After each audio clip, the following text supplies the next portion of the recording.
ആരൊക്കെയാ ഈ ചത്തുപോയവര്? 150 വർഷങ്ങൾക്ക് മുമ്പാ. അന്ന് ഇവിടെ മൂപ്പ് ഭരിച്ചിരുന്ന പ്രതാപശാലിയായ ഒരു കാർന്നവരുണ്ടായിരുന്നു.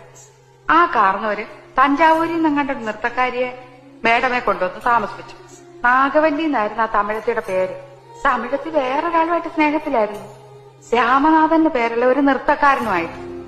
എന്തിനു പറയുന്നു, കാർന്നവരെങ്ങനെയോ ഈ രഹസ്യങ്ങളൊക്കെ അറിഞ്ഞു.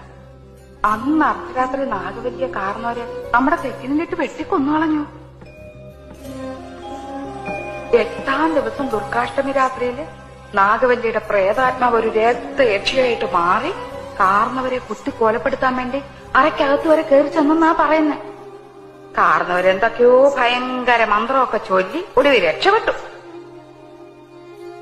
അതിൽ പിന്നെ നാഗവല്ലിയുടെ പ്രേതാത്മാവ് തീരാപ്പകയോടെ ഈ തറവാട്ടിലൊക്കെ അലഞ്ഞടക്കാൻ തുടങ്ങി.